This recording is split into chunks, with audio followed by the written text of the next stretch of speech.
Welcome to Buckets, brought to you by DraftKings Sportsbook. Crown is yours. My name's Matt Moore. I'm the senior NBA writer for the Action Network, joined by Kyle Murray at KMurDFS and Joe Dellera at Joe Dellera for this, your Best Bets episode for Tuesday, November 11th in the association. We'll get to your best bets. If you've got best bets, drop them in the comment if you're watching live at youtube.com/the Action Network, and we will get to them. If you're listening on the podcast, thanks for joining. Appreciate a 5-star review. If you catch our live show sometime between, usually we aim for like 11:15, a little bit later tonight because, I was suffering from a beat that had me on the floor crying and weeping like a small child. And so that took me a little bit longer to get bets together, but lots of stuff to get to tonight. Make sure that you download the Action Network app. It's the best way for you to track your bets to see where the money is coming in at. All sorts of great stuff there. So make sure to check out the Action Network app and sign up for Action Pro, where you can get instant alerts on guys like Joe Dellera and Kyle. All sorts of great stuff. Kyle Murray from Roto Grinders, Joe Dellera from the Cash That podcast. So make sure to check that out as well. On tonight's show, we will also hit King of the Court from DraftKings Sportsbook. We'll give you our official court rundown, our triangle of greatness that will give you great selections for you to play for King of the Court on Monday night. We will start with what we learned from betting on Monday. It was a wild night. It was an awesome night. We had so many great games. Heat Cavs was an instant classic. Pistons Wizards goes to overtime. All these games were crazy. I gave out my best bets on the Action Network app. Went 2-1 today on hit both my 1-star and my 2-star last night. Missed the 3-star on the Pistons because the Wizards decided to show up and play real basketball for a night. And who can really help that? But in the Action Network app, I gave out Blazers +2. And guys, the beat I took tonight. Now, you can argue that with the magic of 110-100 with under like a minute to go, or it was like 2 minutes to go, I had to restart my Apple TV because it was glitching out. So I was like, all right, I'm going to restart the box. The game should be over. I come back and it's 110-109. And then this sequence occurs where the Blazers take the lead. Paolo Banchero scores and one, misses the free throw. So the Blazers have the ball with a chance to win the game. This should be like, hey, either way, Blazers +2 is good.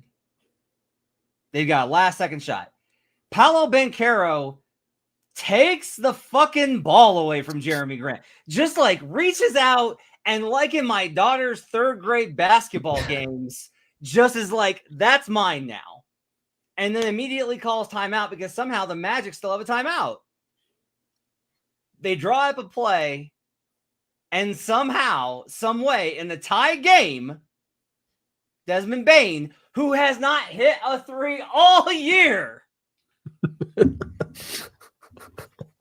bombs it off balance for the win. This is after, by the way, an inbound play to Jeremy Grant. There was inbound plays all over the place tonight. It was wild. That was a horrific beat. That was a truly horrific beat on Blazers +2. There were so many ways that game ends Blazers +2. Can't believe I cannot believe that one came out that way. I don't think I missed the mark on Pistons. Like back to back, I'll probably make a note of that going forward. Just like, remember when the Pistons fucked around and Cade shot 45 times versus the Wizards on a back-to-back? So I'm going to be a little bit maybe more hesitant with that. Joe, was any of the other crazy games tonight? Anything stand out to you? I mean, for me, besides Cade taking a million shots, Anthony Edwards just continues to absolutely fry bad teams. I mean, his points line today was 27.5. I had a pretty big ladder. I was hoping to get a little bit more than 35, but we'll take it. Taking 30 plus and 35 plus. So we'll grab that. But he made comments in the offseason saying, you know, when I play these really bad teams, they were saying like, how do you stay motivated? And he was like, I'm just going to keep trying to set a new career high every time I play against these bad teams. So he has been continuing to do that throughout the season and bring your ass, as he would say. Bring ya ass, as he would say. Kyle Murray, anything standing out to you tonight from tonight's action? Yeah, I mean, I think one thing that really stands out to me is it was a bad night, a bad week for the NBA product is no good crowd, for all the people who love to, hype up the NFL. I mean, 3 horrible NFL island games this year. You couldn't even watch it tonight if you had YouTube TV, and then you had a bunch of great basketball games. So I think obviously, we had the Friday night NBA Cup slate last week go pretty poorly from a competitive standpoint, a lot of blowouts, and the NBA gets a lot of scrutiny because they just play so many games. And the NFL, they kind of get to go under the radar because everyone's so excited every Sunday. So that really stood out to me. And I also learned that, maybe I should only start betting on these late games. For me, I had a bunch of props in the app tonight. I went 1-4 in the games that started before 7:30, 5-0 to close out the night, though. So I will take the closing of that night. So, yeah, maybe I'll just only hang out on the island games or the late night games for now in the NBA. I went 3-2 on sides and totals. I played 2 props. I was tailing Grant Neefer, who's been an absolute wagon on, so I'm not going to blame Grant on that because Grant puts in the work and has been a beast. But missed on those for a bad night for me, 3-4. But the sides and totals continue to cook, so I'm pretty happy about that. Model's doing well so far early, both the in-season numbers and my preseason projections, especially when I get agreement on those. I'm doing pretty well. Totals are doing well, too, especially on the unders. I'm back to unders being better than overs, Joe, which is how we were a couple of years ago. I made some adjustments to get back on track there. So we're back to playing these unders. That the Bucks Mavericks one was a sweat, but thank God the Mavericks offense really does suck that bad. I know. Yeah, you got me to tail you on that one too, and I'm not like really a huge totals better, especially. So the cap was spot on, and we got there no matter what. So unders are back. Unders are back, baby. All right. We will get to it. Like I said, if you've got a bet that you guys want to talk about in the Action Network app, make sure to let us know, and we'll talk about it in Open Run. Would love to hear what you guys' best bets are for the Monday slate. Meanwhile, we will go ahead and we will talk about our best bets before we get to King of the Court. But before that, the Buckets podcast is sponsored by DraftKings Sportsbook. And in partnership with DraftKings, Buckets listeners get a great offer. Right now, new customers can bet $5 and get $300 back in bonus bets if your bet wins, and 3 months of NBA League Pass. If sports betting is not yet available in your state, don't worry. You can still join in on all the fun with DraftKings daily fantasy sports and have the shot to win cash prizes. To get started, use promo code BucketsNBA when signing up with DraftKings. That's code BucketsNBA when signing up with DraftKings for 3 months of NBA League Pass and $300 back in bonus bets if your bet wins. The crown is yours. All right. Let's get to some best bets for the Monday slate. We'll do our 3 stars and then our 2 and 1 stars. We'll start with Kyle Murray from Roto Grinders. Kyle, what's your 3-star play the night? Yeah, I think I gave out my first ever non-prop on the last time I was on Buckets with Grizzlies minus 4.5, and ended up, I was a little uneasy about that one back in the Grizzlies. They looked pretty good since then, but that ended up hitting. So going to stick with that theme, going to Raptors minus 9.5 against the unserious organization that is the Brooklyn Nets. They just aren't really playing a ton of competitive basketball. I will say they've been better against the spread than I would have expected, considering their on-court actual record. But nonetheless, my model likes the Raptors quite a bit in this spot, coming off of a nice win in the NBA Cup on Friday as well. So this Toronto team's a team that I'm happy to back here. I think they're just better on all fronts. I'm showing a 15.5 point net rating difference between these two teams. And that gives them a big advantage here in my model at this 9.5 point spread. It looks like it's at 10.5 in most spots right now, but there's 1 9.5 left. So I would recommend going out and grabbing that before it moves to 10.5. I don't know what to do with Toronto. I don't know what to do with them, because I thought they turned a corner, and their defense was absolute, just the stankest, sweatiest ass the first week of the season. And then it was what we expected that second week, and it was like, all right. And then they've gone back the other direction here. To your point, the Nets are 3-7 against the spread with an average spread here of 9.8. Like they are an average double-digit dog, and they are still 3-7 with a minus 5.7 ATS differential. They're losing games by an average of 15.5 points. So like this is basically like, is Toronto at all serious? Like, are they at all serious? Now, my numbers actually get this way under this number. I can't get there on this play, but that's mostly built off of, I think I don't have Toronto's. Oh, yes, I do. I always have the numbers up in front of me. Yeah, Toronto's got the 5th toughest SOS so far in the league. So if we kind of consider it that way, like the Raptors have not had an opportunity to beat the shit out of the Nets, and everyone beats the shit out of the Nets. So there's a very good chance that the Raptors do in fact beat the shit out of the Nets, with this being this low of a figure. Because you're right, this probably does get to 10 by game time. Cannot blame this at all. So, all right, Joe Dellera, what do you got for me?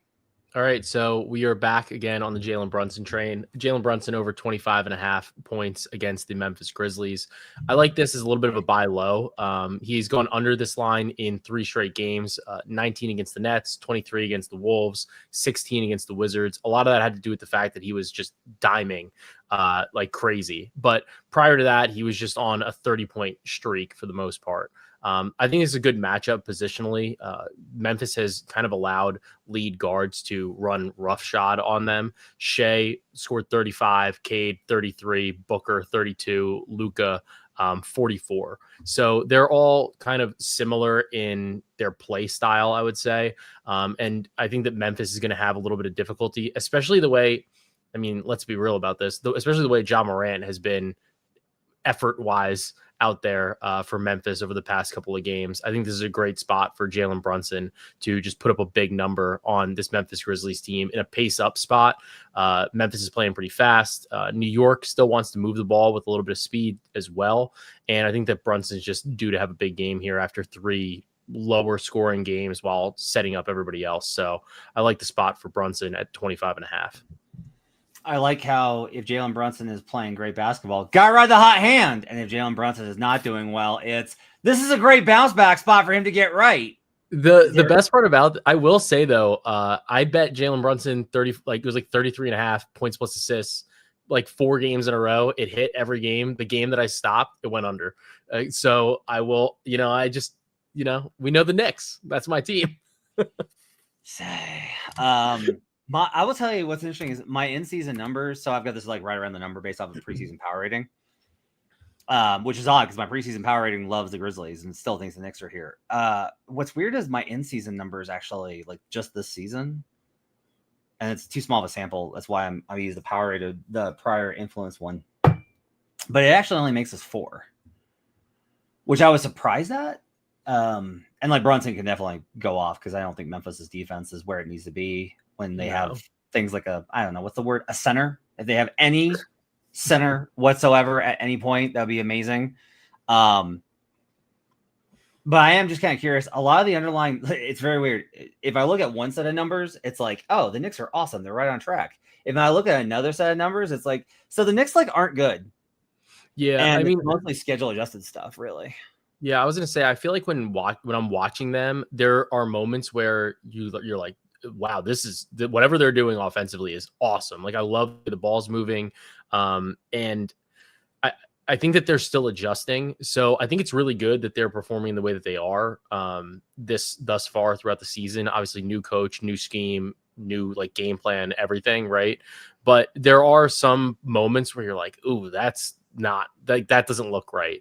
Or that's probably not playing out the way they want it to. So I think that's where you're getting this from. And I think it makes sense. I also think that helps kind of keep some of these games a little closer for props as well, where, they're running out like a weird lineup and it doesn't perform well. And then next thing you know, the game is close when instead of being up, 25 because they went on a run, now you're back down to 10. And that means that your guys are going to run like full rotations.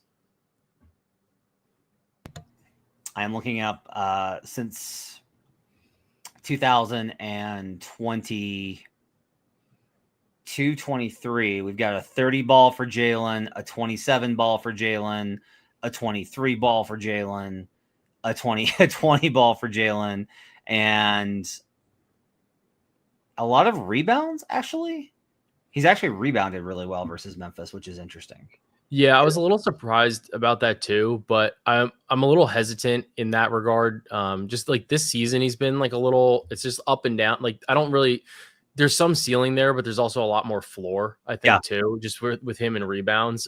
Whereas like last year, I think we were seeing a lot more of a floor with like 3 in every game. Whereas this season, we're not seeing that. And I think a lot of that has to do with Mitchell Robinson probably being back, who just gobbles up literally every rebound on the planet. So that's always a factor too. Okay. He's gone over this twice in the last 5 meetings. So we'll see if he gets there again to feed Joe's never-ending quest to make this into a Knicks podcast against my wishes. I asked for one thing in life, and he cannot provide me it. My 3-star bet of the night, Oklahoma City Thunder -7.5. Look, there comes a point in life when you get to just be like, I think this team is a fraud, and I'm going to bet it. I'm going to express my opinion in the market. I do not buy this Warriors team. I don't buy their underlying metrics. I don't buy their strength of schedule. If you listen to them, there's a lot of like, the comments are like pretty frustrated. Like they're just pretty frustrated all over the place. Interesting. Jimmy Butler defended the coaching staff the other day, which I think is notable. That's good. No Jimmy drama right now. Steph can come off of this game, and even though they're facing the Thunder, the best perimeter defense in all of existence throughout the universe in perpetuity, he can still have a 40 ball because it's Steph Curry. He might have it with 7 turnovers, but it's Steph, and you can't really stop him. I make this 8.7 with priors in-season numbers. I make it a lot more. I'll just say that. I make it a lot more because the Thunder obviously are awesome, and the Warriors have not been great. That's enough to get me on this. I like the spot with it being a rest spot for OKC. This is also the type of game that OKC, not that they haven't gotten up for him, but OKC's been a little shaky against the spread. And I do think that this is kind of a spot here for them to kind of make a statement. And these guys all grew up watching Steph. That's how young they are. Is like they were in high school and junior high watching Steph. So they're going to get up for this game and watching Steph and Draymond. So I like this spot a lot. I will take the Oklahoma City Thunder -7.5 as my 3-star bet of the night. Kyle, what are your other bets on the evening? Yeah, my 2-star, I'm going to another spread here, taking Pacers -1.5 at Utah. Utah at home, but on the second half of a back-to-back where they did get into a little bit of a grinder. They were down, I think, like 20 points at one point, and ended up bringing it to 7, which that pushed the -7 that I had on the Timberwolves. So I've been kind of fading this Jazz team pretty consistently. Would not be surprised to see a couple guys sit, mainly Lauri Markkanen on the second half of back-to-back. The Pacers have not been good either, but they have been pretty solid against the spread here, and they're getting healthier. Pascal Siakam not on the injury report. TJ McConnell questionable for the first time, so that's a nice upgrade. Not sure if he plays or if he does, how much, but I do think adding him to the rotation is an upgrade over guys like RJ Dennis and Quentin Jackson, who have been playing fine considering who they are. But I mean, I just think TJ McConnell, if we can get 16 to 18 minutes out of him, I think that would go a long way. So I think getting him back would be nice.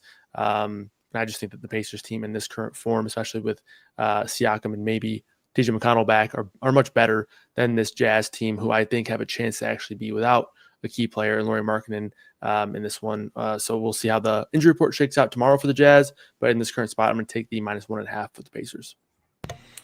The closing line on Jazz Wolves, I believe, was 7.5. That's what it was last night, at least, or early this morning, rather.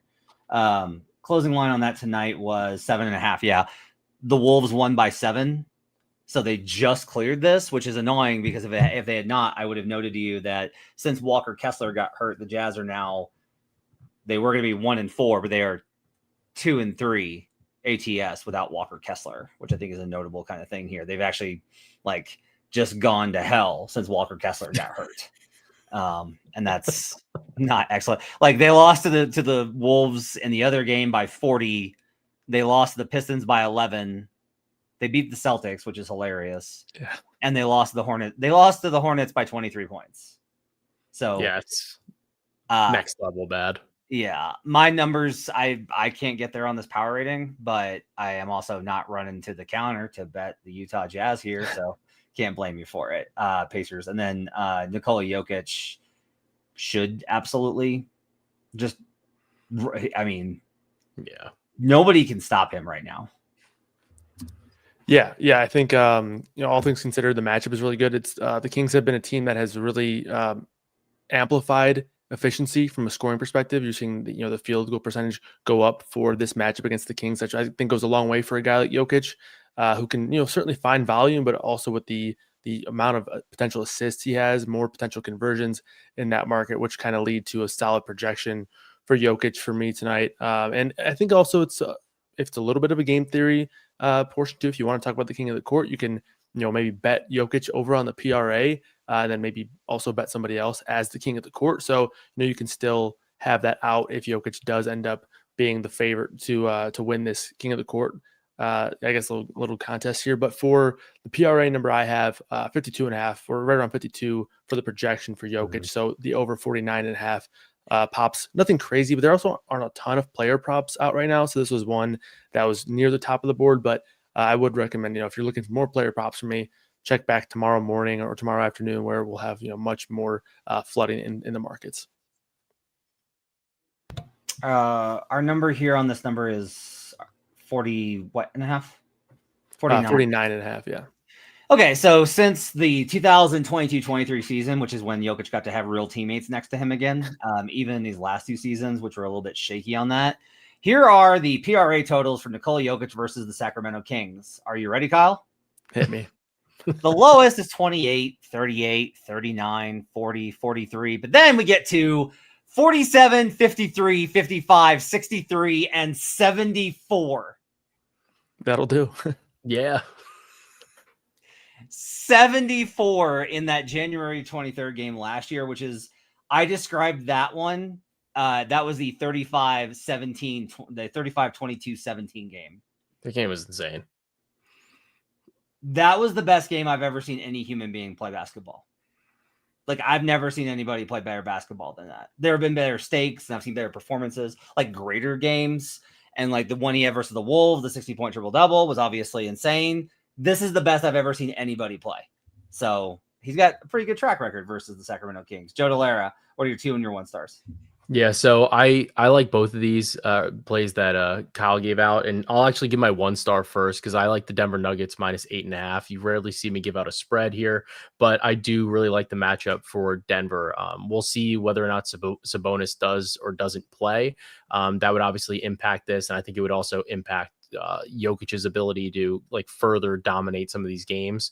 And I also feel like the ball has been in Jokic's hands a little bit more with Cam Johnson kind of like taking a little bit of time to acclimate himself to this Denver offense. And, that just leads to more Jokic touches, which honestly, not a bad thing. I think it's just bad, maybe long-term for him and his stamina as the course of the season progresses, but I think it's good for us. And I think it's good for this Nuggets bet.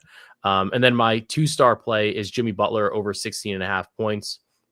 Sit this in 7 of 10 games, but really it's more like 7 of 9 because one of the games he played against the Suns just, got banged up, didn't like exit the game early. So he's averaging 18.8 or 18.9 points per game on the season, including that game against the Suns. Generally, when he's going over, he's going to 20 plus as well. And I think it's a decent spot against the Thunder, who they're not going to have Aaron Wiggins. They're not going to have Lou Dort. So you don't have the same like defensive body to necessarily throw at him. 16.5, relatively low number here. I think that they're going to need Jimmy to kind of perform in this spot for them to keep it close. So I like the over 16.5 for Jimmy Butler, and I like the Denver Nuggets -8.5.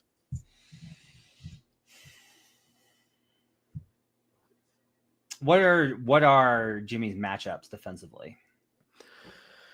I guess it will be. Oh man, I want them to put Caruso on him. I don't know. Does Caruso play enough minutes to really shadow him? I guess like maybe, but it's probably going to be some combination of him, Mitchell, maybe. I think Cason Wallace is probably on Steph. I guess maybe like Shea could be on him a little bit, but I think Butler's too big for Shea. I think he's like a little bit of an odd matchup for what Oklahoma City's got right now because I don't think you're going to put Chet on him. So I think it's and honestly, recently his like build has performed well against Oklahoma City recently anyway. Like Denny Avdia 26, Jeremy Grant 20, Trey Murphy 19. So like that style of build or like that body type almost has kind of given Oklahoma City, I don't want to say trouble, but I think they're just like okay with it happening if they're just going to get, two'd to death, or so to speak. On the Nuggets number, I make this on in-season numbers. I make about 9.5. An interesting question is going to be, how does Denver do on the road? Because they've looked awesome at home and not looked great on the road yet. I think they're 1-2. Now, both losses were like overtime in Golden State's home opener, on a buzzer beater by Portland, a foul, in one of the worst officiated games I have ever seen. Like, I'm usually the guy that's telling Nuggets fans, like, you guys are crazy. The refs don't hate you. One call doesn't change anything, blah, blah, blah. And I've been like, that game has been like, they got jobbed. So, but their strength of schedule hasn't been great. This next 3 games is going to be a really good test for figuring out exactly how good Denver actually is. And it starts with the Kings tomorrow night as an 8.5 point favorite. My 2 and 1 star bets. Oop, wrong one. I'm going to take the Boston Celtics plus 2.5 here. Schedule adjusted net rating, Boston's better. A lot of the underlying metrics for Boston it says that they're the better team. A big key here, Boston has the second lowest turnover rate of any team in the league. The Sixers are not entirely dependent, but their defense has been opportunistic in terms of causing turnovers. And if you don't do that, if Boston doesn't allow you to get those points, I actually like their performance. The Boston defense has been not shockingly stout. It's like, we all thought it was going to be bad, and it looks bad. When it looks bad, it looks horrible. They'll have these quarters where they give up 43, and it's a nightmare. But they'll also have like pretty solid performances. And the Sixers in general, their strength of schedule isn't nearly as good. Both preseason and full season in-season numbers, I make the Celtics favored here. This is the prototypical, I have this wrong team favored. I know that's crazy because the Sixers have played great. I love how this team plays. I do. But I just don't love the spot here for the Philadelphia 76ers, who are, by the way, on a 3-4 spot. So we'll see what they look like in that scenario. And then finally, do have an underplay, because anytime that you can bet a Pacers Jazz under, you got to do it. TJ McCollum coming back to shake me a little bit of this, but it is my 1 star. But I am going to play it. I make this all the way down at 219. I have no words for you how bad Indiana's half-court offense is. I have no words for you how bad it is. It is so atrocious. Now, getting Andrew Nembhard and TJ McConnell back is definitely going to help, to Kyle's point when he likes the Pacers here. I get it. The Jazz defense is more generally, you should just kind of consider them as like bad, but not like the Nets, right? There's like horrible, and then there's the Nets on the other end of this. Jazz Pacers, though, I actually do like the under here at 230.5. Jazz on a back-to-back, they might sit some guys that would help us out definitely with the firepower standpoint. And I just don't think necessarily that we're going to be able to get there on that play. So Jazz Pacers under 230.5 is my 1-star play of the night. Let's talk about King of the Court. Kyle Murray's got projections for us on what exactly King of the Court is going to look like tomorrow. His projections, it will not surprise you, is that the shareholder of King of the Court, the leader, is Nikola Jokic at 34.5% to win King of the Court. Is that an accurate description of that number, Kyle, to say he's 34.5%? Yeah, I think honestly, the way I built the model was to bring more guys into the equation, with the range of outcomes. So I would say Jokic is probably even more likely than that to win this, and he's going to be the favorite every time he's on the King of the Court slate. But yeah, the way my model's built with the particular range of outcome settings that I have in it in the Sims, Jokic right now I have at 35%. Second is Shai Gilgeous-Alexander at 9.1%. Joe, you talked about Karl-Anthony Towns. You said you don't feel like he does well versus Memphis. Yeah, I mean, his numbers recently have not been great against Memphis, but I've been kind of thinking about this like more and more because of the fact the Knicks are on a back-to-back, and the back-to-back is there's Memphis obviously tonight or Tuesday night, and then there's Orlando on Wednesday, and they really just have to make a decision on which game Mitchell Robinson is going to play in because he's really just not playing in back-to-backs. My thought is that thinking about it more, that he probably doesn't play against Memphis. He probably will play against Orlando, given it's a conference game. Orlando is a team that they're probably going to be jockeying for some positioning with. That might open things up a little bit more for Cat, though, in this spot. So something to kind of keep in mind. But the scoring has been a little funky for him against Memphis. He hasn't gone over 24 in a couple of years against them. Tyrese Maxey is at 7.3%, which that would be a very bad outcome for me as the Celtics backer if Tyrese Maxey is king of the court tomorrow night. It is kind of interesting to me that Joel Embiid is not on this list, Kyle. That like Joel no longer is even on the projection list for this. That's crazy. Well, I will say that was because I had him X'd out in the king of the court model, and I'm rerunning that now. I just realized that. So that's why he was not showing. But if I have 4 more seconds, he's currently at 3.1%. Okay. 3.1%. So he is the only person above 3% outside of those 4 guys that we talked about. Sorry, 2.1% for Embiid. Okay, 2.1%. So that moves him back down to that pit down with Demonis Sabonis. Okay. Yep. We have some picks for you for King of the Court. Reminder, if you're curious about King of the Court for DraftKings Sportsbook, you play any prop, use the token. You have to opt into the King of the Court token, play a prop. If that player is the winner, has the highest points, rebounds, assist line of the night, you get a share along with everybody else who used the token on that player. So it's a little bit of strategy. And this is our board. King of Chalk's going to be Nikola Jokic.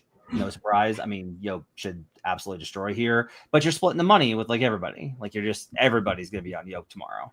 King of Value, we're going with Shai Gilgeous-Alexander. Joe, tell me why. I think that given what the spread is here in terms of who else is kind of available, I think that we might get a little bit of value here with SGA against the Warriors. Obviously you have Jokic, but then Maxey's been playing really, really well lately and has kind of been flirting with King of the Court, if not tied for King of the Court in one of the weeks. I think Kyle had him that week, but he also has had bonus bets in like the $30 to $60 range or so. So I think that there's some value here on Shai where people are saying like, well, I don't want to take Jokic. Shai still feels like a favorite, but Shai is obviously capable of putting up like a 50-point game, which puts you immediately in the conversation to win King of the Court on points alone. Kyle, our last one is the King of Fun. This is like our fun play, and we were kind of going back and forth on it. We had some other guys. We were kind of thinking about it. And both you and Joe both like Jaylen Brown. What do you think about Jaylen Brown's chances tomorrow to win this? Yeah, I mean, like you kind of talked about Boston's defense, and on the same token for Philly's defense, they have been very susceptible to just allowing big performances when chasing King of the Court long shot type players. Like I was on Josh Giddey last week. Those are the kinds of guys I typically like to look at, guys who can go out there and have that triple double, that 25-point triple double. Jaylen Brown does not fit that bill, but he also has legit 40-point upside in this one. So he was the guy that popped the most for me as like a long shot play. A couple other names that I did want to throw out there that I think are somewhat interesting. Scotty Barnes, I do think sort of fits his way into that mold where he has that like slight triple double upside, but we haven't really seen the ceiling. He's been impacted a bit by Brandon Ingram, who has also been impacted by fines with throwing water bottles at his training staff's faces. Let's hopefully ignore that. But Sabonis is another name I'll throw out there. If he plays, I could see him having a decent game there. But ultimately, we settled on Jaylen Brown.